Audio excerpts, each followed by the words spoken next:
There are other students who are all too aware of what they want, the utter destruction of Israel for one. Have a look at these students and what they're chanting here about burning Tel Aviv to the ground.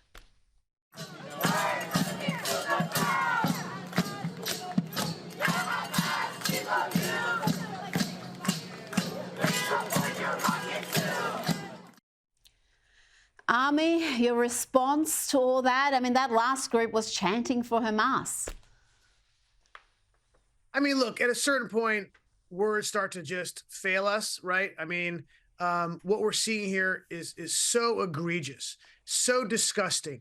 And again, this is not people being critical of Israel. This is open anti-Semitism calling for destruction and killing of Jews, right? I mean, Rita, you remember my video where I went to a college campus here in the US with hidden cameras, and I raised money to murder Jews across America. I raised money from these lunatics, from these evil lunatics, to kill Jews, blow up Jewish schools, blow up Jewish hospitals. This is what we're dealing with. And Rita, I want to make another point on this, because I think what some people may fail to grasp this very clear axiom, which is that the people who hate Jews in Israel, you know who they also hate? They hate America. And if you did a Venn diagram of the people who are anti-Israel, the people who are protesting in these campuses, and you ask them the same question, do you hate the United States?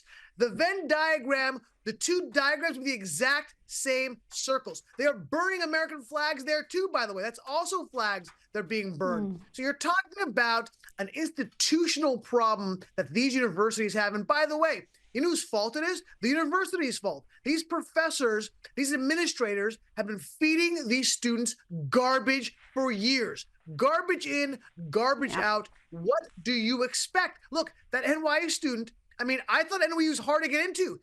She's a clear moron, right? This is what the problem is. They're literally stopping Jews. These people are stopping Jews from entering the university campuses, from going to classes. How this is legal and how they are not. Look, the police have been called to some campuses.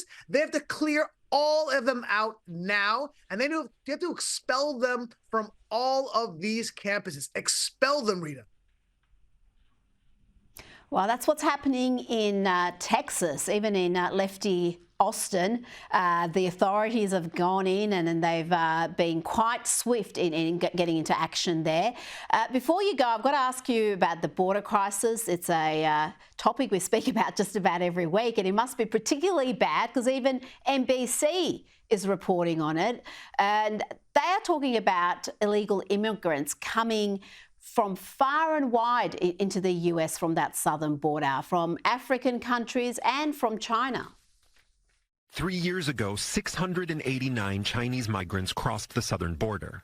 Last year, that number soared to over 37,000, part of an explosion of migrants coming here from all over the globe. Currently, most migrants are released into the U.S. to wait often years for asylum hearings. Critics say that encourages migrants to come, and President Biden should change course through executive action. More than 37,000 from China, and that doesn't include the ones who come undetected. Why are they coming through that southern border? And I guess when you have more than 2 million coming in every year illegally, 37,000 doesn't seem like a lot. But why are Chinese immigrants crossing illegally? If people don't realize, they're the fourth largest minority group moving into the U.S. across the border. They're actually the fastest growing group among the people coming across the border. And that's a great question. Why? Well, I'll tell you this, that the CCP, the Chinese government, passed a law a few years ago that says it compels, a national security law, that compels any Chinese living in another country must report and spy if asked by the Chinese government. And actually, over the last 20 years, more than 40% of all the spies arrested in the U.S. were private citizens that were compelled to spy for the Chinese. So, look, am I saying all 40,000 are spies? I'm not saying that. Am I saying a certain percentage are spies?